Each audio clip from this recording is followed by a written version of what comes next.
ॐ भूर्भुवः स्वः तत्सवितुर्वरेण्यं भर्गो देवस्य धीमहि धियो यो नः प्रचोदयात्।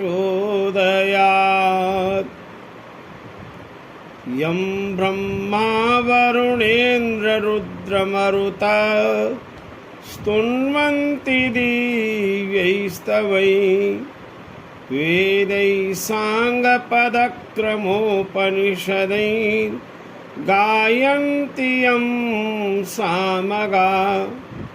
ध्यानावस्थिततद्गतेन मनसा पश्यन्ति यं योगिनो यस्यान्तं न विदुषुरासुरगणा देवाय तस्मै नमः।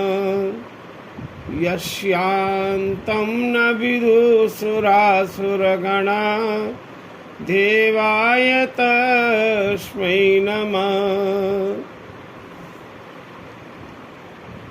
भारतीय वैदिक सनातन संस्कृति के प्रति अपने हृदय में अपार निष्ठा श्रद्धा, वैदिक यज्ञ की परंपरा के प्रति श्रद्धावान पूजा मातृशक्ति धर्मानुरागी सज्जन वृंद, माननीय प्रधान जी, मंत्री जी, हमारे प्रिय शास्त्री धर्माचार्य जी, देवेंद्र जी, आज विशेष व्याख्यान का अवसर है महामंत्र गायत्री पर विचार करने का। पूज्या मातृशक्ति धर्मानुरागी सज्जन वृंद,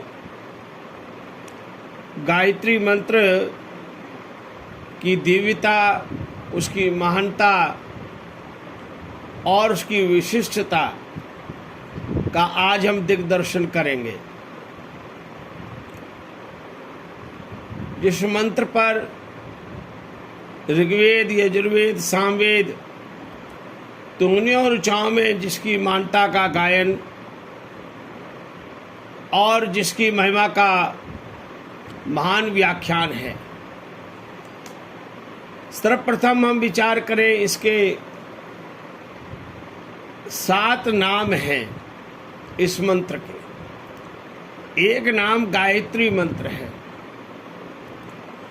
इस मंत्र को गायत्री मंत्र क्यों कहते हैं? तो गयान प्राणान त्रायेति इति गायत्री। गय का अर्थ है प्राण, जिसके जप करने से, ध्यान करने से, उपासना करने से हमारे प्राणों की रक्षा होती है। इसलिए इस मंत्र को गायत्री मंत्र कहते हैं। और वेद में गायत्री छंद है, तो यह मंत्र गायत्री छंद में विद्यमान है और इसलिए इसको गायत्री मंत्र कहते हैं। वेद के 7 छंदों में गायत्री छंद सभी छंदों में प्रमुख है, उसकी महानता है। और यह अलौकिक मंत्र भी गायत्री छंद में समाविष्ट है। इसकी तीनों पदावली, 8-8 मात्राएं, 24 अक्षर गायत्री के दिव्य भाव की सूचना दे रहे हैं। और चंद्र की दृष्टि से भी यह दिव्यता से परिपूर्ण गायत्री मंत्र है। इसका एक दूसरा नाम गुरु मंत्र है।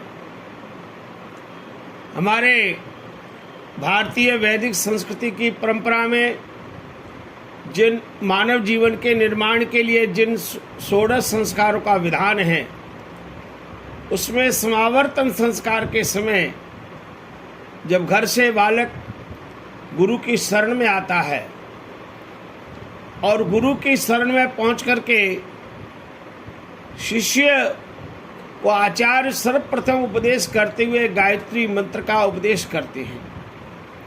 गायत्री के जप का, गायत्री के पाठ का, गायत्री के सम्यक उच्चारण का बोध कराते हैं। और इसलिए गुरु के द्वारा प्रथम उपदिष्ट होने से इस मंत्र का नाम गुरु मंत्र है। तीसरा इसका नाम सावित्री मंत्र भी है।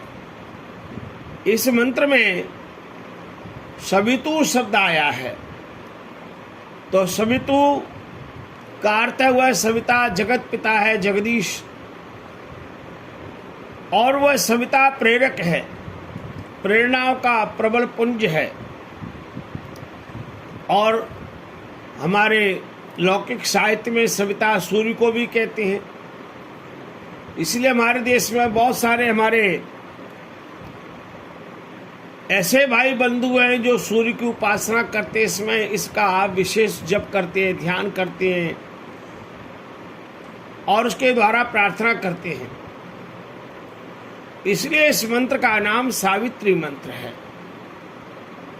और एक चौथा नाम इसका महामंत्र है। ऋग्वेद, यजुर्वेद और सामवेद तीनों वेदों में इसकी प्रतिष्ठा होने से ये दिव्यता से पूर्ण महामंत्र है। और स्तुति, प्रार्थना और उपासना तीनों का स्वरूप इसमें विद्यमान है। इस महामंत्र में स्तुति भी है, प्रार्थना भी है और उपासना भी है। चारों वेदों का वो जब हम देखते हैं, पढ़ते हैं, स्वाध्याय करते हैं, मंत्र का मनन करते हैं, तो प्रायः देखा जाता है किसी मंत्र में ईश्वर की स्तुति का ही वर्णन है।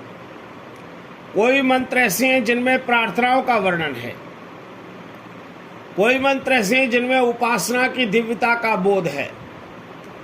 लेकिन गायत्री मंत्र इसलिए महामंत्र है कि इसमें एक साथ स्तुति है भगवान की प्रार्थना भी है और भगवान की उपासना का भी बोध होता है, जिसका वर्णन व्याख्यान के अंतिम भाग में मैं विस्तार से करूंगा। ये तीनों भाव इसमें कैसे समाहित हैं और इसलिए इसको महामंत्र कहते हैं। एक और भाव है पांचवा, इस मंत्र का नाम सिद्ध मंत्र है। हमारे देश में प्राचीन काल से ऋषि मुनियों ने अपने ध्यान के द्वारा, उपासना के द्वारा, जप के द्वारा इस मंत्र को सिद्ध किया है। और इसलिए हमारे बहुत से विद्वान आचार्य मनीषी जप के द्वारा अनेक अनेक सिद्धियों का, अनेक अनेक वरदानों को प्राप्त किया। इसलिए इस मंत्र को सिद्ध मंत्र भी कहते हैं।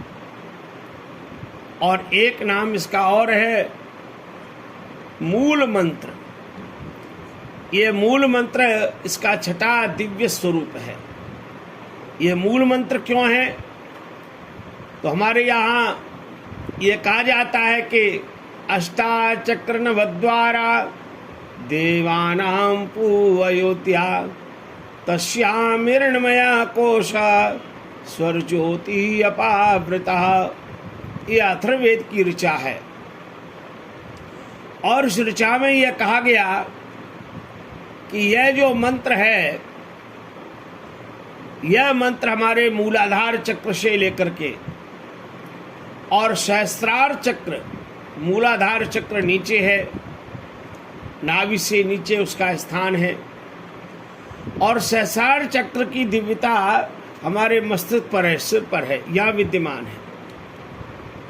तो यहाँ से नीचेले से मूलाधार चक्र से लेके सहस्रार चक्र की यात्रा, उसके बीच में स्वादिष्ठान चक्र भी आया, मणिपुर चक्र भी है, आज्ञा चक्र भी है, दिव्य चक्रों का जो क्रम है। और इसलिए इसको मूल मंत्र कहा गया। यहाँ हम अपनी साधना के द्वारा इस मूलाधार चक्र को, जिसको हमारे बहुत से साधक कुंडलिनी के रूप में भी कहते हैं और अनेक उसकी जागरण की बात कहते हैं, वास्तव में जागृति की दिव्यता इस गायत्री मंत्र की उपासना में, इसके जप में निहित है। और एक सातवां नाम इसका और है बीज मंत्र। यहाँ दिव्यता का बीज है, इसमें भक्ति का बीज है, इसमें श्रद्धा का बीज है और इसमें ध्यान का बीज है। ऐसी दिव्यता, ध्यान का उपासना हम अपने घर में दिव्य स्थान पर या किसी नदी या सरोवर के किनारे बैठ करके, किसी रमणीय स्थान पर बैठ करके, शुद्ध वायुमंडल जहाँ हो, जब इस मंत्र का हम बीज मंत्र के रूप में ध्यान करें तो आप देखेंगे इस मंत्र के द्वारा हमारे अंदर ज्ञान की गंगा में अवगाहन करने का अवसर मिलता है। हमारा हृदय भक्ति भाव से, दिव्यता से परिपूर्ण हो जाता है। हमारे जीवन में अनेक ऐसे दिव्य संस्कारों का बीजारोपण हो जाता है। इस कारण से इस मंत्र को बीज मंत्र भी कहा गया। तो इनके साथ में इस मंत्र में सर्वप्रथम पद है ओम। ओम सृष्टि का अनादि नाद है। ओम सृष्टि का सनातन भगवान के निज नाम के साथ उसका सनातन नाद है और इसी ओम को ब्रह्म का नाद कहा जाता है। यह ओम यजुर्वेद के अंतर्गत ओम खम ब्रह्म, वह ओम आकाश के समान सब जगह व्याप्त है। ओम कृतो स्मर, यजुर्वेद में प्रार्थना की गई, हे कृतो, हे कर्म करने वाले जीव, ओम स्मरा, ओम का स्मरण करो। और यजुर्वेद में के दूसरे अध्याय में भी एक प्रयोग आता है, ओम प्रतिष्ठा। इस मंत्र के इस भाव में या ओम में ही हमारे जीवन की प्रतिष्ठा है। ओम के ध्यान में हमारी प्रतिष्ठा है, ओम की उपासना में हमारे जीवन की प्रतिष्ठा है। तो हम ओम में जिस ऐसे यजुर्वेद में इन दिव्य नामों के साथ उपनिषदों में हम ओम की महिमा देखें तो ओम इत्येतद अक्षरम उपासित, ऐसा छांदोग्य उपनिषद में वर्णन आता है। ओम इस दिव्य अक्षर की उपासना करें। और इसके साथ मांडुक्य उपनिषद में भी वर्णन आता है, ओम इत्येतद अक्षरम इदम सर्वम तस्य उपाख्यानम। ओम यह जो दिव्य अक्षर है और सारी सृष्टि उसी का उपाख्यान है, उसी का व्याख्यान है, उसी का स्वरूप है, उसकी दिव्यता का वर्णन सब जगह है। कठोपनिषद में इसी ओम की महिमा का वर्णन आता है, सर्वे वेदा यत् पदमामनन्ति तपांसि सर्वाणि च यद्वदन्ति यदिच्छन्तो ब्रह्मचर्यं चरन्ति तत्ते पदम ओमित्येतद् ब्रवीमि। यमाचार्य ने नचिकेता को उपदेश करते हुए कहा कि सब वेद जिस पद का व्याख्यान करते हैं, सारे तप, संयम, नियम, योग, साधना जिसके लिए कथन करते हैं, जिसके लिए ऋषि मुनि ब्रह्मचर्य व्रत का धारण करते हैं, मैं संक्षेप से उस ओम का उपदेश तुम्हें करता हूँ। वह ओम कितना दिव्य है, उसकी महानता कितनी अलौकिक है। उसी प्रसंग में आचार्य ने कहा, एतदालम्बनम श्रेष्ठम एतत् आलम्बनम परम एतत् आलम्बनम ज्ञात्वा ब्रह्मलोके महीयते। इस ओम का आलम्बन जीव के लिए श्रेष्ठ है। इस ओम का आलम्बन मानव निर्माण और जीवन निर्माण के लिए परम श्रेष्ठता से परिपूर्ण है। इस आलम्बन को जान करके ब्रह्मलोके महीयते, ब्रह्मलोक में आनंद की अनुभूति करता है, श्रेष्ठता की अनुभूति करता है। ऐसा दिव्य भाव है यह ओम। और इसलिए हमारे यहाँ जब ओम का स्वरूप हम देखते हैं तो ओम के आकार से 3 अर्थों का बोध होता है। 3 अक्षर है, अकार, उकार, मकार। तो आकार से भगवान के 3 दिव्य स्वरूप का बोध होता है, विराट, अग्नि, विश्व। और उकार से भगवान के 3 स्वरूपों का बोध होता है, हिरण्यगर्भ, वायु और तेजस। और मकार से भगवान के ईश्वर, आदित्य और प्राज्य, इन 3 स्वरूपों का बोध होता है। तो आ से 3, उ से 3 और मा से 3 भगवान के इन दिव्य स्वरूपों का बोध इन अकार, उकार, मकार में निहित है। जब इसी स्वरूप को देखते हैं तो महर्षि दयानंद सरस्वती जी इन्हीं का वर्णन करते हुए लिखते हैं कि ये जो विराट है उसका व्याख्यान करते हुए महर्षि दयानंद कहते हैं, विविधम चराचरम जगत राजयते प्रकाशयते स विराट सर्वात् परमेश्वरः। और भगवान का नाम अग्नि है। अग्नि भी ओम का ही स्वरूप है। तो अच्यते प्राप्ते सत्क्रियते वा वेदादिवी शास्त्री विद्वद्वी चेत्यग्नि परमेश्वरः। और एक नाम इसका विश्व है। तो विश्व के लिए कहा, विस्तानि सर्वाणि आकाशीदीनि भूतानि यस्मिन् स विश्वः यद्वा विश्वो अस्ति प्रकृत्यादिषु या स विश्वः। यह भगवान के जो आकार के 3 अर्थ हैं, विराट, वह परमात्मा कितना विराट है, सारे चराचर जगत को धारण करता है। वही परमात्मा अग्नि है, सबका प्रेरक है, सबसे प्राप्त होता है। और वेदों में सबसे पहला ऋग्वेद में भी पहला मंत्र, उसमें पहला शब्द अग्नि है। और वह विश्व, सारे जितने पदार्थ हैं, आकाश आदि भूत हैं, उन सब में वह व्याप्त है, इसलिए भगवान का नाम विश्व है। और उकार से जो 3 अर्थ किए, तो हिरण्यगर्भ की व्याख्या करते हुए ऋषिवर देवदयानंद जी महाराज कहते हैं, हिरण्यानि सूर्यादीनि तेजांसि गर्भे यस्य सूर्यादीनां तेजसां यो गर्भो अधिष्ठानम स हिरण्यगर्भः।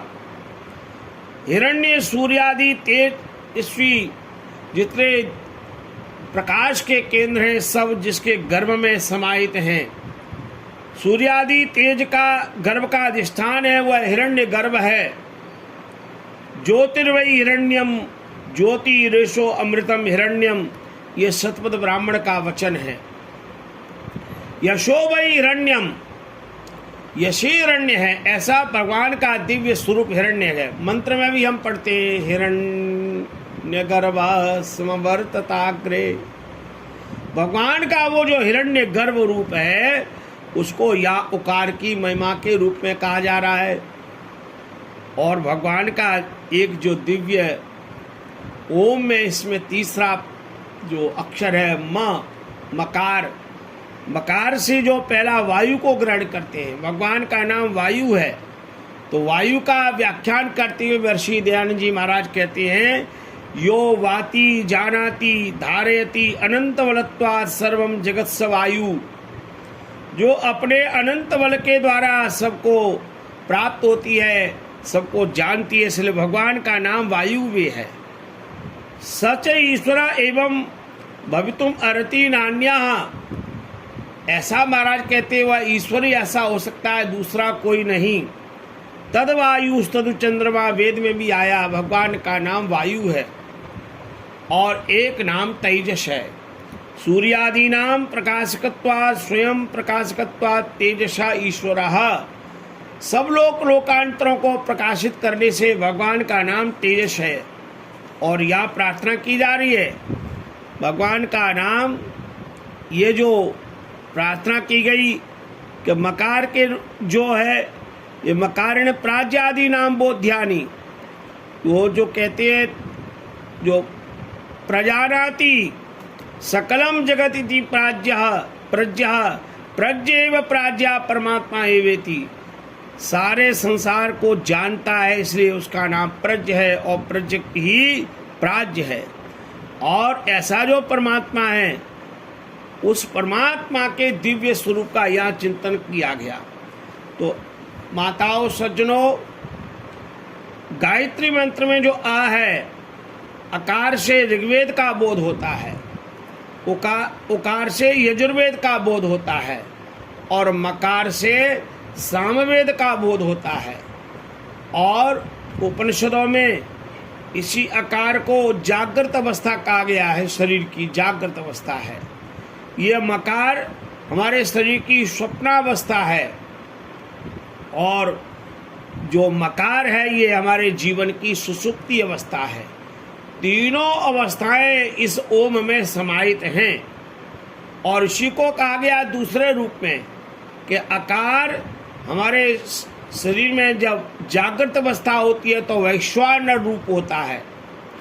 वैश्वानर का अर्थ है विश्वानरस्य अपत्यम वैश्वानरः, विश्वानरस्य पत्यम। ये सारे विश्व को जानता है, समझता है। उसका विस्तार से विवेचन आप उपनिषदों में पढ़ सकते हैं। वह मांडुक्य उपनिषद में बड़े विस्तार से वर्णन है। और मकार जो स्वप्न का रूप है, वहाँ तेजस का रूप है। सूर्यादि नाम प्रकाशकत्वा स्वयं प्रकाशकत्वा तेजसा ईश्वरः, ऐसा उपदेश है। और तीसरा जो मकार है वो सुषुप्ति है, प्राज्ञ है, जिसका वर्णन अभी आपके सामने मैंने पहले भी किया कि प्रजानाति सकलम जगति प्रज्ञा प्रज्ञेव प्राज्ञः, ऐसा निर्वचन प्राप्त होता है। ये ओम की और क्या दिव्यता है। ओम एक अव्यय पद है, ओम उदात्त है और यहाँ दो वर्ण है। अक्षर तो तीन है, अकार उकार मकार, लेकिन वर्ण दो हैं, ओ और दूसरा म। इसको एकाक्षर भी कहा गया, किसी ने कहा ये एकाक्षर मंत्र है ओम, इस ऐसा भी बहुत से विद्वान स्वीकार करते हैं। और इसमें गायत्री चंद्र है। गायत्री वही देवानाम एकाक्षरा, और गायत्री एकाक्षर होने से भी इसको ऐसा वर्णन किया गया। और शास्त्रों में ये कहा गया ये जो ओम है ये आत्मा की औषधि है। आत्मा भैषज्यम, आत्मा की औषधि ओम है। और ये कहा गया ये आत्मा को मुक्ति दिलाने वाला दिव्य स्वरूप ओम है। तो आत्मा कैवल्यम ओंकारः, आत्मा का कैवल्य मोक्ष स्वरूप यह ओंकार है। और एक बात और कही गई कि इसके अकारेण जगत पाता संघर्ता स्यात् उकारतः, मकारेण जगत सृष्टा और प्रणवार्थम उदाहृतः। ये आकार से जगत का बाता है, पालन करता है। संगरता स्यात् उकारतः, और ऊपर से इसके संगरता स्वरूप का बोध होता है। और ये कहा गया मकारेण जगत सृष्टा, इसका जो मकार है ये जगत को उत्पन्न करने का दिव्य स्वरूप है। ऐसी दिव्यता आकार उकार मकार में निहित है। तो ये ओम जो सृष्टि का दिव्य नाद है उसी को छांदोग्य उपनिषद में उद्गीत कहा गया। उद्गीत अष्टमा रसा, उद्गीत भगवान का दिव्य स्वरूप है। सारी सृष्टि ओम के रूप में, उद्गीत के रूप में उसी भगवान की महिमा को गा रही है। तो ये ओम का एक बहुत विस्तृत व्याख्यान किया जा सकता है। ओम पर एक मैंने लेख अलग से लिखा है 16 पेज का, वो उसको पत्रिका में भी प्रकाशित कराएंगे, तो उसको मैं आप सबको बाद में भेज दूंगा। ओम शब्द अवरक्षणे धातु से बना है। जब आप इसके दिव्य स्वरूपों को देखेंगे तो आप ओम के उन स्वरूपों को देखते हुए उसके 20-25 अर्थ है उनको समझ सकते हैं। ओम का एक अर्थ तो रक्षा है ही, भगवान हमारी रक्षा करते हैं। ओम का दूसरा अर्थ गति है, वो सबको जानता है, सबको गति देता है। भगवान का तीसरा ओम का एक अर्थ है कांति, जिसके बहुत शोभा युक्त है, आश्चर्यजनक दर्शन वाला, ऐसा ओम है। ओम का चौथा अर्थ प्रीति है, जो सबसे प्रीति कराता है, प्रीति करने योग्य है। ओम का पांचवा अर्थ तृप्ति है, जो सबको तृप्त करता है, जिसको प्राप्त करके सबको पूर्ण तृप्ति हो जाती है। पूर्ण तृप्त हो जाता है जीवात्मा। इसलिए ओम का 5वां अर्थ तृप्ति है। ओम का 6ठा अर्थ अवगम है, जो सबको जान रखता है, जान कराता है। और उसका 7वां अर्थ प्रवेश है, जो सब में प्रवेश कर रहा है, जिसमें सारा ब्रह्मांड प्रविष्ट है, विद्यमान है। इसलिए ओम का एक दिव्य स्वरूप प्रवेश के रूप में है। ओम का ये 8वां स्वरूप श्रवण या श्रुति है, जो सबकी सुनता है।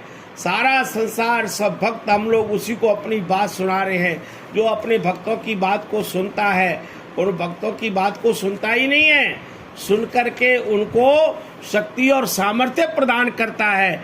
ये भगवान का श्रवण के रूप में, एक धात्वर्थ के रूप में 8वां भाव है। और 9वां है स्वाधर्म्य, ऐसा ऐश्वर्य युक्त है, स्वामी है। और 10वां अर्थ है सामर्थ्य, जो सर्वशक्तिमान है।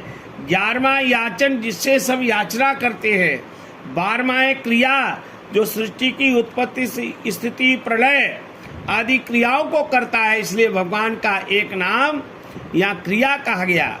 और 13वां अर्थ है इच्छा, जो सबकी शुभकामना करता है। 14वां अर्थ है दीप्ति, द्युति, जो प्रकाश स्वरूप है। 15वां अर्थ है अवाप्ति या प्राप्ति, जो प्राप्त करने योग्य है। 16वां अर्थ है आलिंगन या श्लेष, सर्वव्यापक होने से सबको आलिंगन किए हुए है। सबको, जैसे माता पिता अपने संतान को आलिंगन करते हैं, प्यार करते हैं, भगवान भी अपने कोटि कोटि पुत्रों को, जीव जंतुओं को आलिंगन दे रहे हैं, उनको स्नेह करते हैं, प्रेम करते हैं। इसलिए ये इसका 15वां अर्थ है। 16वें अर्थ में अब आगे 17वां अर्थ है हिंसा या वध, जो वासनाओं को नष्ट करने वाला है, सारी वासनाओं को दग्ध कर देता है। ये भगवान का दिव्य स्वरूप है। आदान या ग्रहण, प्रलय काल में जो सबको ग्रहण कर लेता है, प्रलय में भी सबको, सब जीवों को है ना, प्रलयावस्था में भी रखता है। इसलिए भगवान का एक दिव्य स्वरूप में प्राप्त होता है। और 19वां अर्थ है भाग, जो भजनीय देव है। 20वां अर्थ है वृद्धि, जो सबसे महान ब्रह्म है। 21वां अर्थ है भाव, जो सत्ता है, जो सत्तावान है, सब जगह व्याप्त है। और 22वां अर्थ है धृति, जो सबको धारण करता है। 23वां अर्थ है स्तुति, जो सबको स्तुति करने योग्य है। 24वां अर्थ है दहन, जो संसार को प्रलय काल में भस्म कर देता है। और 25वां अर्थ है दान, जो सब प्रजा के लिए विविध पदार्थों को दे रहा है, निरंतर दान कर रहा है। सारी सृष्टि में भगवान से ज्यादा बढ़कर के कोई दानी है ही नहीं, है ना। प्रभु आप से महान कोई और नहीं, तुम सा दया निधान कोई और नहीं। तो ये ओम के यहाँ 25 अर्थ मैंने बता दिए। ये शास्त्रों में 25 अर्थ प्राप्त होते हैं। अब हम चलें, इसके 3 शब्द हैं भू भुवा स्वः। ये जो भू भुवा स्वः है, आदरणीय सरदाना जी, जब हम ओम भू भुवा स्वः पर विचार करते हैं तो ये तीनों को चारों वेदों के साथ में दुहा गया है, इनको प्राप्त किया गया है। अकारम चाप्युकारम च मकारम च प्रजापति वेदत्रया निर्द्वत् भूर्भुवः स्वः इति च। इन अकार उकार मकार को वेदत्रया निर्द्वत्, इन वेदों के द्वारा इनको दुहा गया। और उसका जो सार है वो है भू भुवः स्वः। अब इनके 8 अर्थ मैं आपको बताऊंगा। भू के 8 अर्थ हैं, भुव के 8 अर्थ हैं और स्व के भी 8 अर्थ हैं। 24 अर्थ आप सुनिए। भू का अर्थ है, पहला है ज्ञान विद्या, और भुवा का अर्थ है कर्म विद्या, और स्व का अर्थ है उपासना विद्या, आनंद की विद्या। ऐसे ही भू का अर्थ है अग्नि, भुवा का अर्थ है वायु, और स्व का अर्थ है आदित्य। सृष्टि की आदि में अग्नि, वायु, आदित्य, इन्हीं ऋषियों को क्रमशः ऋग्वेद, यजुर्वेद और सामवेद का बोध हुआ था। और भू का अर्थ है अ, ओम का जो आ है ये भू है, भुवा का अर्थ है ऊ, और स्व का अर्थ है माँ। ये आ ऊ माँ भू भुवा स्व में समाये हुए हैं। अब इसका एक अर्थ, चौथा अर्थ देखें। भू का अर्थ है पृथ्वी लोक, भुवा का अर्थ है अंतरिक्ष लोक, और स्व का अर्थ है द्युलोक। पांचवा अर्थ देखिए, भू का अर्थ है मनुष्य लोक, भुवा का अर्थ है स्वर्गलोक, और स्व का अर्थ है मोक्ष लोक। इसका छठा भाव देखिए, भू का अर्थ है तप और ब्रह्मचर्य की साधना, और भुवा का अर्थ है सुख उपभोग और पुनरावृत्ति, और स्व का अर्थ है ब्रह्म का साक्षात्कार और मोक्ष आनंद में, फिर वहाँ से मोक्ष में आनंद में विचरण करना। ये इसका एक दिव्य स्वरूप है। और ओम के इसी दिव्य रूप में भूर्भुवः स्व पर जो हम चिंतन करें तो इसका एक सातवां अर्थ है। एक भाव के साथ हम देख रहे हैं तो भू का अर्थ है ऋग्वेद, भुवा का अर्थ है यजुर्वेद, और स्व का अर्थ है सामवेद। और इसका जब आठवां अर्थ आप देखेंगे तो भू का अर्थ है प्राण, भुवा का अर्थ है अपान, और स्व का अर्थ है व्यान। यही तो आप यज्ञ के मंत्र में आहुति देते हैं, भूरग्नये प्राणाय स्वाहा, भोर्वायवे अपानाय स्वाहा, स्वरादित्याय व्यानाय स्वाहा। ये तीनों भाव यहाँ समाहित हो जाते हैं। तो ये हमने ओम के और भूर्भुवः स्व के साथ जोड़ करके भू के 8 अर्थ, भुवा के 8 अर्थ, स्व के 8 अर्थों को हमने चिंतन किया, और इनकी विस्तार से विवेचना ऋषिवर देवदयान जी महाराज ने अपने व्याख्यान में भी किया है, और संध्या के भिन्न भिन्न स्थानों पर इनके दिव्य स्वरूपों की चर्चा की है। भू को प्राण का है, भुवा को अपान का है, स्व को व्यान का है। उसका विस्तृत स्वरूप हमें वहाँ देखने को प्राप्त होता है। अब इसी क्रम में हम अगला शब्द है ओम भूर्भुवः स्वः। अब भगवान का जो भू रूप है वो प्राणाधार है। भगवान के इस रूप को जब हम देखते हैं कि ओम सर्वरक्षक है प्रभु, आप सर्वरक्षक हैं, प्रोटेक्टर ऑफ ऑल। भू प्राण स्वरूप हैं, लाइफ ब्रेथ ऑफ ऑल। भुवा दुखों को दूर करने वाले हैं, डिस्पेलर ऑफ मिसरी। और स्व का जब हम चिंतन करते हैं, आनंद देने वाला, बेस्टोवर ऑफ हैप्पीनेस। ऐसा परमात्मा का जो दिव्य स्वरूप है, तत् वह परमात्मा दैट सवितु उत्पत्ति करता है, क्रिएटर है। वरेण्यम वर्णीय है, द मोस्ट एक्सेप्टेबल। और भर्गः पवित्र विज्ञान स्वरूप को, प्योर एंड पायस इंटेलिजेंस। देवस्य दिव्य गुण संपन्न के, पोसेसिंग सेलेस्टियल क्वालिटीज। और धीमहि धारण करें, में भी पोसेस धिया बुद्धियों को, इंटेलेक्चुअल फैकल्टीज। यह जो हूँ नहा हमारी प्रचोदयात प्रेरित करे, इंस्पायर। भगवान की इस दिव्यता का एक बहुत सुंदर बोध हमें यहाँ इन मंत्रों के द्वारा हो रहा है। जब हम इस पर चिंतन करते हैं, इसका एक अंग्रेजी ट्रांसलेशन हम देखते हैं, O omnipotent God, thou art our dearest life breath, keep us away from evil intention and physical suffering. May we ever have the pure vision in our mind. O divine enlightener, lead kindly light to us. May the splendor nature direct to makes towards the righteous path. May we attain not only physical progress but also the ultimate emancipation. ये दिव्य भाव गायत्री मंत्र का अंग्रेजी में भी हमें प्राप्त होता है। जब अब हम एक एक पद पर विचार करें, ऋषि दयान जी महाराज ने तत् का अर्थ लिखा। ऋषि दयान जी महाराज कहते हैं, इंद्रिय अग्राह्यम परमेश्वरम। जो इंद्रियों के द्वारा अग्राही है, जिनको हम अपनी इंद्रियों के द्वारा नहीं देख सकते, ऐसा जो परमात्मा है वो तत् के रूप में है। ऐसा यजुर्वेद भाष्य में ऋषि ध्यानी महाराज ने लिखा।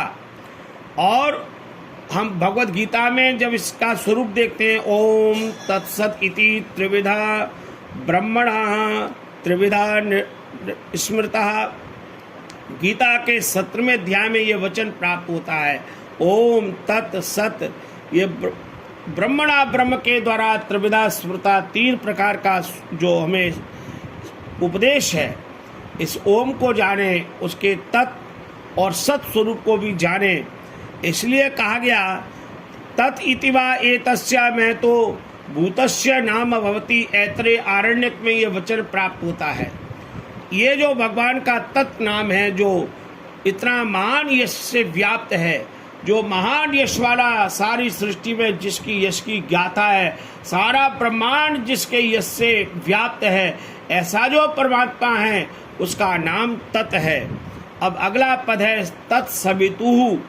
सवितु शब्द षष्ठी व्यक्ति का एक वचन है। ये सवितु शब्द का ऋषि ध्यानी महाराज पंच महायज्ञ विधि में व्याख्यान करते हुए कहते हैं, शुनोति, सूयते, सुवति, उत्पादयति, सृजति सकलम जगत, सह सर्वपिता सर्वेश्वरः सविता परमात्मा तस्य सवितुः। अर्थात जो सारे संसार को उत्पन्न करता है, ऐसा जो परमात्मा है वह सवितु है। और ऋषि ध्यानी ने ऋग्वेद भाष्य भूमिका में लिखा, सवितु का अर्थ समग्र ऐश्वर्य युक्त ईश्वरस्य, जो समग्र ऐश्वर्य युक्त है वह भगवान का नाम सवितु है। सवितु शब्द सु प्रसव ऐश्वर्यो, सुई अभिसवे, शुंग प्राणी गर्भ विमोचने, सुरु प्रेरणे, सु गतौ, सु प्राणी प्रसवे, इन विभिन्न धातुओं के द्वारा सविता शब्द, सवितु शब्द का निर्माण होता है। तो संस्कार विधि के वेदारंभ संस्कार में ऋषि ध्यान जी सवितु का अर्थ लिखते हैं, सवितु समग्र ऐश्वर्य के दाता। सारे जितना ऐश्वर्य भगवान की सृष्टि में, उस ऐश्वर्य की जो व्याप्ति है वो सवितु शब्द से संग्रहित होता है, ऐसा दिव्य भाव है। और सवितु शब्द के संबंध में शतपथ ब्राह्मण में एक वचन प्राप्त होता है, सविता वही देवानाम प्रसविता, जो देवों का प्रसविता वह सविता है, वही सवितु है। और कौशातिक ब्राह्मण में एक वचन प्राप्त होता है, असौ वही सविता यो असौ तपति, वह सविता जिसो ब्रह्मांड में जिसके का तप, जिसकी दिव्यता का दर्शन में हो रहा है वह सविता है। और गोपद ब्राह्मण में एक सविता का अर्थ प्राप्त होता है, न विद्युत एव सविता, जो विद्युत है, प्रकाश है, वैसी का नाम सविता है। और जैमिनीय ब्राह्मण में भी एक वचन अर्थ प्राप्त होता है सविता का, अग्नि एव सविता, अग्नि जो है वही सविता है।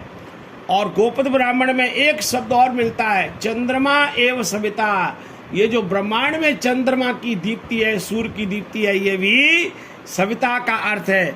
तो यहाँ सविता के 9 अर्थ मैंने बता दिए।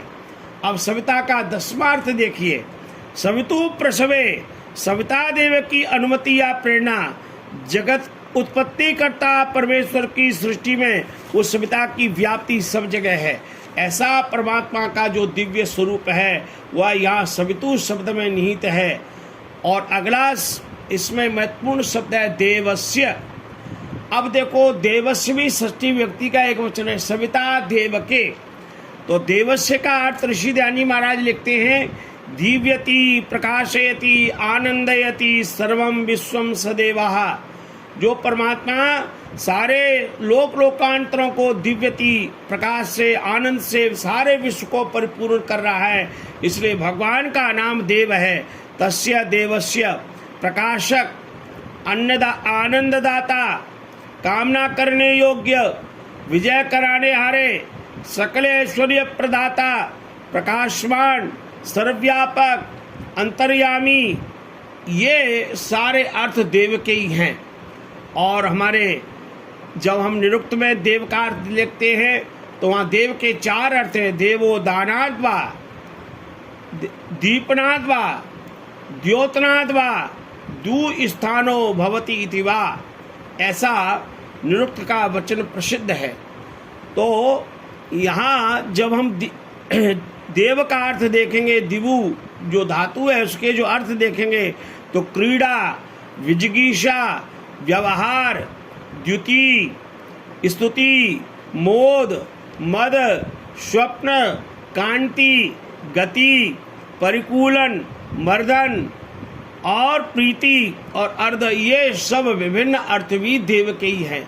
तो भगवान जो देव है, जिसकी दिव्यता सारी सृष्टि में सब जगह व्याप्त हो रही है, ऐसे भगवान के इस देव स्वरूप की वंदना है। अब सवितु देवस्य, सविता देव के, वरेण्यम भर्गः, वर्ण करने योग्य भर्ग। अब वरेण्यम का अर्थ देखिए, ऋषि ध्यान जी महाराज वरेण्यम का अर्थ लिखते हैं, यद वरम वर्तुम अर्रम अति श्रेष्ठम तद वरेण्यम। जो यद वरम जो श्रेष्ठ है, वर्तुम अर्रम जो अपनाने की योग्य है, धारण करने योग्य है, अति श्रेष्ठम जो अत्यंत श्रेष्ठ है, इसलिए इसका नाम वरेण्यम है। ये वरेण्य शब्द व्री धातु से एण्य प्रत्यय करके शब्द बनेगा वरेण्यम। व्रिय वर्णे या व्रिय आवरणे या व्रिय संभक्तौ धातु से ये वरेण्य शब्द बना है, जिसका भिन्न भिन्न अर्थ प्राप्त होते हैं। सबसे उत्तम, अति श्रेष्ठ, प्राप्त होने योग्य, स्वीकार करने योग्य, ग्रहण व धारण करने योग्य, अत्यंत ग्रहण करने योग्य, ये भिन्न भिन्न अर्थ ऋषि ध्यानी महाराज ने वरेण्य के किए हैं। और निरुक्त में एक शब्द प्राप्त होता है वर्णी, यहाँ जो वर्ण करने योग्य है उसी का नाम वरेण्यम है। क्या दिव्य स्वरूप है वरेण्यम में, क्या दिव्यता का अर्थ यहाँ निहित किया गया है। अब एक शब्द है वरेण्यम भर्गः।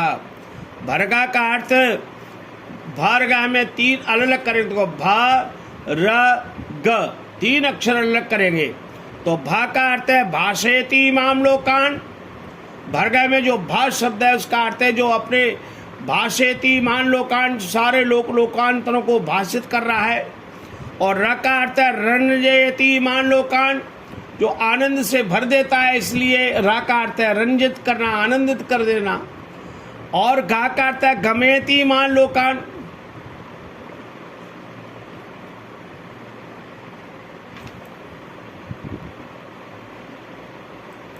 हाँ जी बहन जी। तो मैं आपसे निवेदन कर रहा हूँ कि भा का अर्थ है भाषेति मान लोकान, जो सारे लोगों को भाषित कर रहा है, प्रकाशित कर रहा है। और दूसरा अर्थ है रंजयति मान लोकान, जो सारे लोकांतरों को रंजित करता है, इसलिए भर्गा में दूसरा शब्द है र और तीसरा अर्थ है, तीसरा अक्षर है ग। तो गा का अर्थ है गमेति मान लोकान, जो सारे लोकांतरों को प्राप्त करा रहा है, इसलिए भर्ग शब्द के अर्थ ही तीन हो गए। अब ऋषि ध्यान जी महाराज भर्ग का अर्थ लिखते हैं, यद निरुपद्रमम निष्पापम निर्गुणम शुद्धम सकल दोष रहितम पक्वम परमार्थ विज्ञान स्वरूपम तद भर्गः।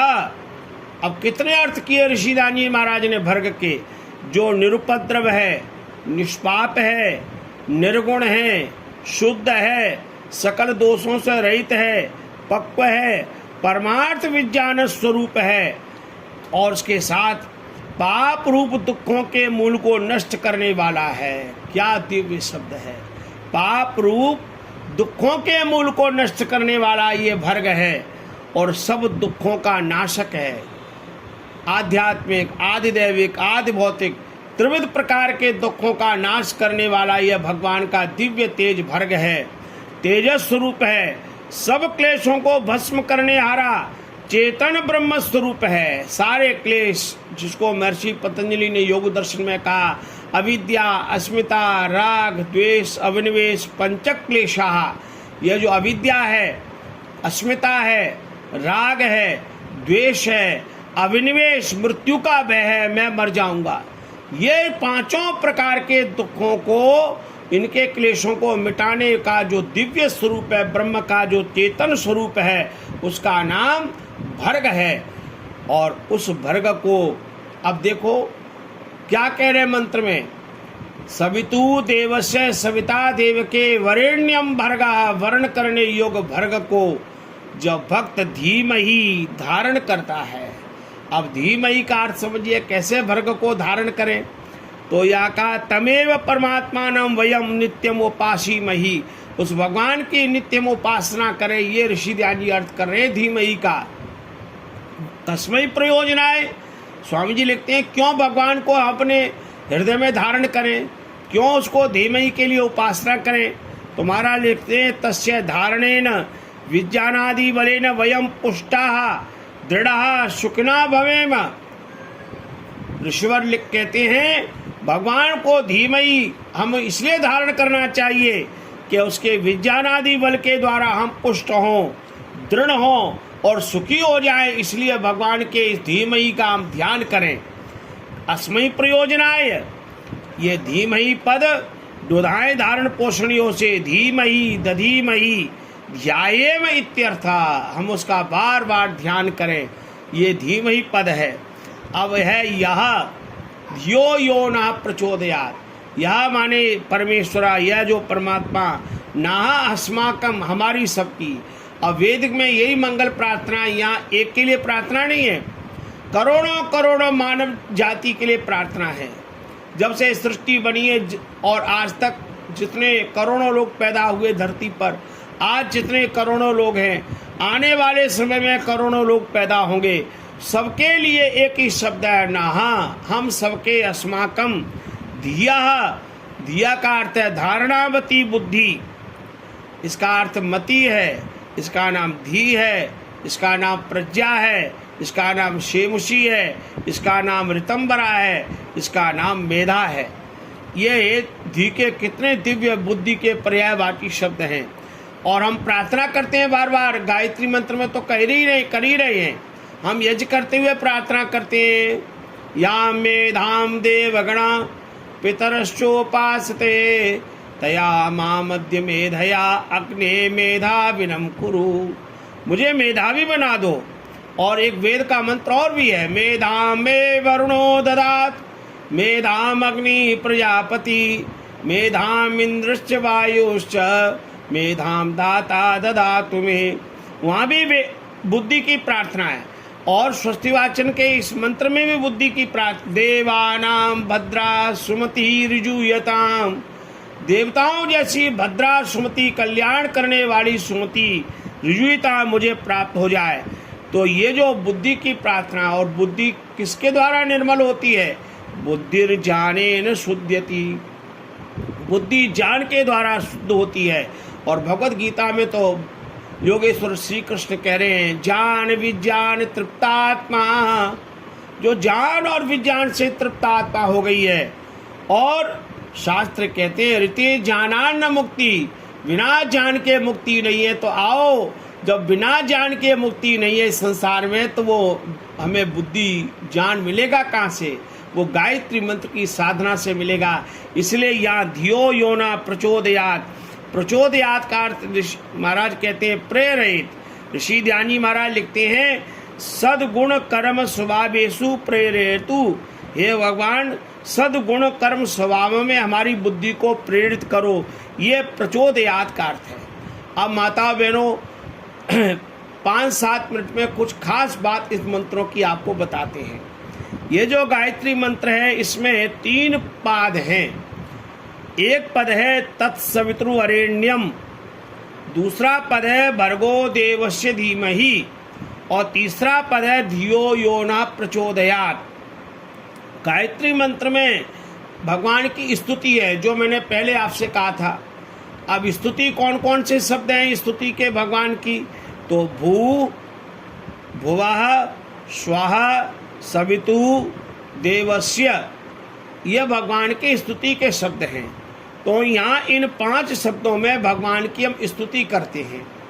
और प्रार्थना के कौन से शब्द हैं, प्रार्थना कहाँ है गायत्री मंत्र में, धियो यो न प्रचोदयात्, ये प्रार्थना है गायत्री मंत्र में।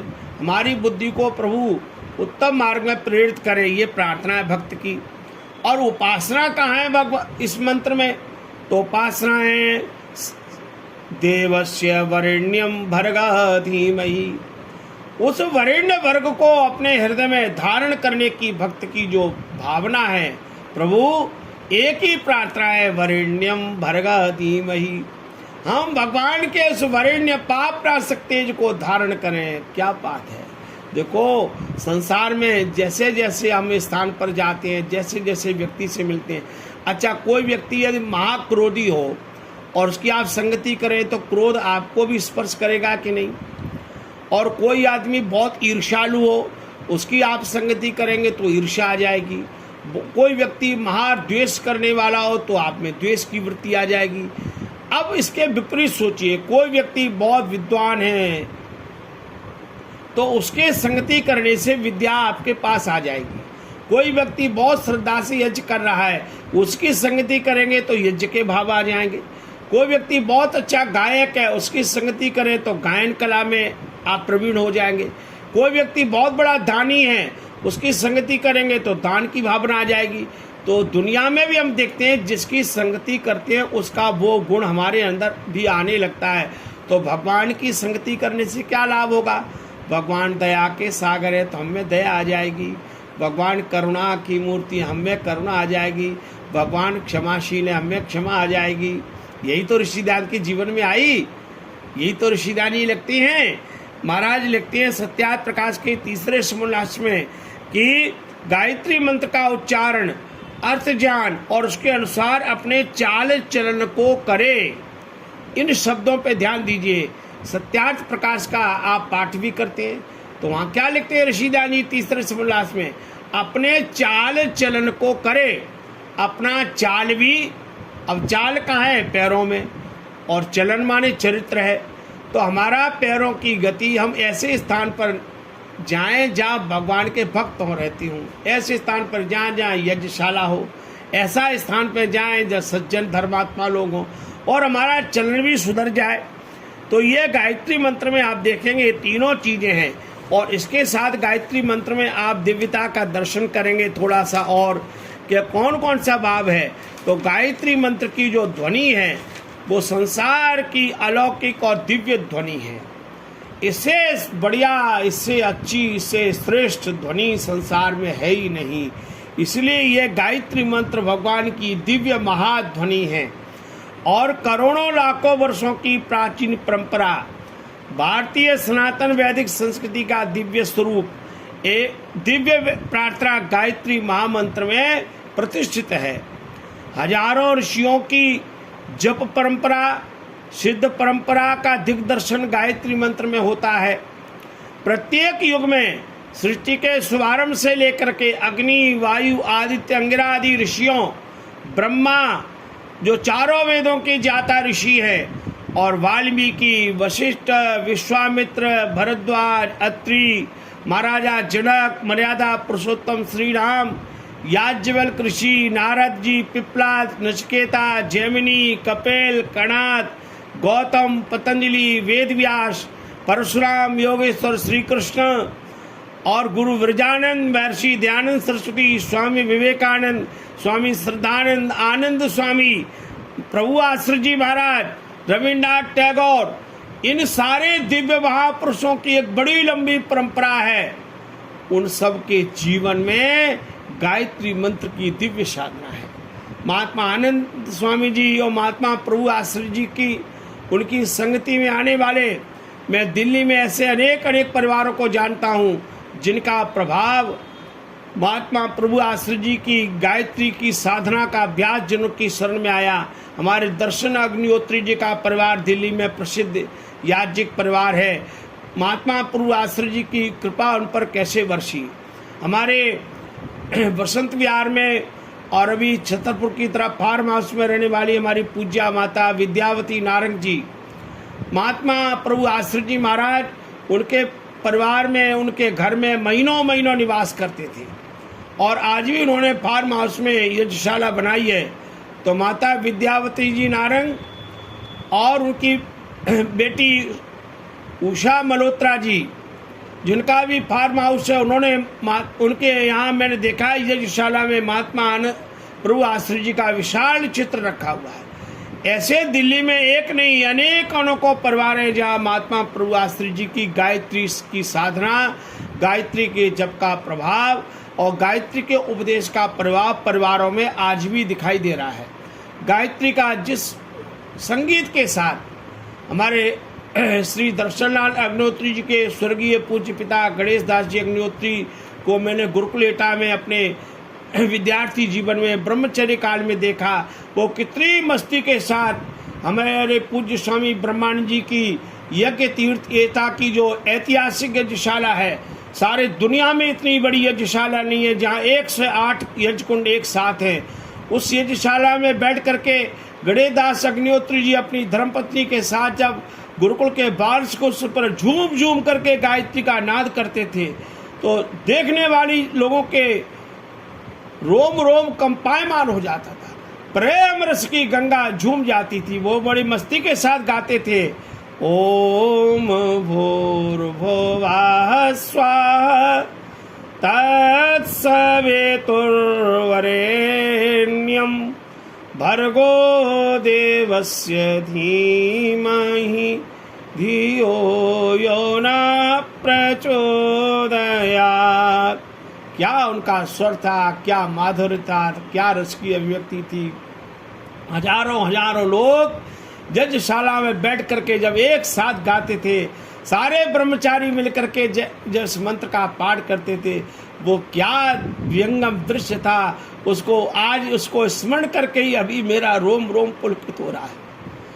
ऐसी दिव्य भावना, ऐसी दिव्य श्रेष्ठता गायत्री के जप में। आज उस दृश्य को मैं याद करता हूँ तो उसको याद करते आज भी आंखों से प्रेम के आंसू आने लगते, कंठ अवरुद्ध हो जाता है। वो मैंने अपने गुरुकुल एटा की यज्ञशाला में देखने का अवसर प्राप्त हुआ। पूज्य आचार्य ज्योति स्वरूप जी महाराज, पूज्य स्वामी ब्रह्मानंद जी महाराज, हमारे आचार्य रामदत्त जी, आचार्य वागीश जी के पूज्य पिताजी। ये ऐसी परंपरा गुरुकुल की थी जब दिल्ली, बम्बई, अमृतसर, कोलकाता, बड़े बड़े महानगरों से हजारों हजारों दानदाता गुरुकुल में आते थे और एक साथ बैठ करके जब गायत्री की उपासना करते थे। माताओं बहनों, वो दृश्य अब आंखें देखने के लिए तरस रही है। क्या दृश्य था, क्या रामलीला मैदान की उस भव्य भूमि पर दिल्ली में जो रामलीला मैदान प्रसिद्ध है, वहाँ जो यज्ञशाला का निर्माण हुआ, वहाँ भी मैं यज्ञशाला में रहा। आर्यसमाज सीताराम बाजार में रहते थे, वहाँ से रामलीला मैदान आते थे। वहाँ जो यज्ञशाला बनी और वो वहाँ गायत्री का जब जप होता था तो सुनने वालों की आंखों से आंसू बहने लगते थे। क्या गायत्री की साधना है। माताओं बहनों, जब इस गायत्री की साधना को हम देखें तो इसमें इसका जप करने का अभ्यास करें, जिस बात को मैं अंतिम रूप में निवेदन करना चाहता हूँ। गायत्री का एक जप का स्वरूप है वाचिक जप। वाणी के द्वारा जब इसका जप हम करते हैं तो हमारा शरीर और मन का नियंत्रण हो जाता है। गायत्री का दूसरा जप है मानसिक जप। जब इसका जप, उसका व्यापक प्रभाव हमारे अंतःकरण की निर्मलता पर पड़ता है। जैसे जैसे गायत्री का आप मानसिक जप करेंगे तो आपका मन, आपकी बुद्धि, आपके प्राण, आपका हृदय, आपका मन मस्तिष्क सारा आलोकित हो जाता है, आनंद से भर जाता है। और गायत्री का तीसरा जप है मानसिक जप। आप मानसिक जप का अर्थ है कि ऐसा जब आप ध्यान में बैठते हैं, उसकी उपासना कर रहे हैं, तो हमारे दिल्ली के साधना में रहने वाले आर्य समाज के वयोवृद्ध भजनोपदेशक पंडित आसानंद जी ने 1983 में ऋषि ध्यान की शताब्दी अजमेर में मनाई गई तो उसी समय उन्होंने ये भजन बनाया था। वो बड़ी मस्ती के साथ अजमेर में गाते थे, करो गायत्री जाप मनवा धुल जाएगा, करो गायत्री जाप मनवा धुल जाएगा, मारो जोर से थाप फाटक खुल जाएगा, करो गायत्री जाप मनवा धुल जाएगा। तो गायत्री का पद्यानुवाद एक बार मैं गाता हूँ और फिर आदरणीय सरदाना जी अपनी वाणी को विराम देंगे। यहाँ जनकपुरी नई दिल्ली के समस्त भक्तजन सौभाग्यशाली हैं कि आज हमने गायत्री मंत्र का जप किया। आइए एक बार श्रद्धा के साथ मैं बोलूँगा और आप अपना माइक नहीं खोलें, लेकिन मेरे साथ गुनगुनाएं जरूर। ओम भूर्भुवः स्वः तत्सवितुर्वरेण्यं भर्गो देवस्य धीमहि धियो यो नः प्रचोदयात्। तूने हमें उत्पन्न किया, पालन कर रहा है तू, तुझसे ही पाते प्राण हम, दुखियों के कष्ट हरता है तू। तेरा महान तेज है, छाया हुआ सभी स्थान, सृष्टि की वस्तु में तुम हो रहे हो वेद्यमान। तेरा ही धरते ध्यान हम, मांगते तेरी दया। ईश्वर हमारी बुद्धि को श्रेष्ठ मार्ग पर चला, दाता हमारी बुद्धि को श्रेष्ठ मार्ग पर चला। प्रिय भाई सरदाना जी, अभी मैं पुस्तक कल रात्रि को पढ़ रहा था तो उसमें एक बात लिखी थी कि 24 अक्षर हैं इस गायत्री मंत्र में, तो कम से कम मानव को अपने जीवन में 24 करोड़ गायत्री का जप करना चाहिए। एक अक्षर के लिए 1 करोड़, तो 24 अक्षरों के लिए 24 करोड़ जप करे। तो वहाँ लिखा 24 नहीं कर सकते तो 12 करोड़ कर लो, फिर लिखा 12 करोड़ नहीं कर सकते तो 6 करोड़ कर लो, 6 करोड़ नहीं कर सकते 3 करोड़ कर लो, 3 करोड़ नहीं कर सकते तो 1 करोड़ कर लो, 1 करोड़ नहीं कर सकते तो 50 लाख कर लो, 50 लाख नहीं कर सकते तो 25 लाख कर लो, 25 लाख नहीं कर सकते 12.5 लाख कर लो, और घटते घटते 1 लाख तक आ जाओ। धन्य है गुरु व्रजानंद जी महाराज। गंगा नदी में खड़े होकर के ऋषिकेश में 1 लाख गायत्री का जब प्रज्ञा चक्षु व्यक्ति कर सकता है, जिसके पास ही हमारे जैसे 2 नेत्र नहीं थे, आदरणीय बहन सुषमा जी, हमारे जैसे 2 आंखें नहीं थी गुरु व्रजानंद जी के पास। धन्य है ऐसे सन्यासी जब ऋषिकेश में खड़े होकर के गायत्री का 1 लाख जप कर सकते हैं, तो क्या बुद्धि की निर्मलता प्राप्त हुई, क्या ऐश्वर्य प्राप्त हुआ। गायत्री का वरदान है कि श्री कृष्ण योगेश्वर कृष्ण जन्माष्टमी मथुरा में बैठ करके 81 वर्ष की आयु में 36 वर्ष के ऋषि ध्यानी महाराज को एक दिन में 10 से 12 घंटे पढ़ाने का काम करते हैं। ये चमत्कार हुआ गायत्री के जप से। एक क्या बात है, क्या प्रेरणा है। और ऋषि ध्यानी महाराज ने अपने जीवन में गायत्री की साधना की। सबसे ज्यादा यदि भारतवर्ष में ये खोज की जाए, आदरणीय नरुला जी, मैं प्रार्थना कर रहा हूँ हमारे सरदाना जी, ये खोज की जाए, ये अनुसंधान का विषय बन जाए कि सबसे ज्यादा भारत के सन्यासियों में गायत्री मंत्र का उपदेश किसने अधिक किया है, तो मैं कहूँगा उसमें ऋषि ध्यान का नाम सर्वोपरि होगा। क्या कुछ लाहौर में उपदेश किया, सारा पंजाब का क्षेत्र देख लो, आज का पंजाब, हरियाणा और हिमाचल से चले जाइए, गंगा नदी के किनारे तक, कोलकाता तक चले जाइए। महर्षि देवेंद्रनाथ ठाकुर के घर में गुरु रविन्द्रनाथ टैगोर को गायत्री मंत्र का जप करने का, गायत्री मंत्र का उच्चारण कराने का काम ऋषि ध्यान जी ने किया।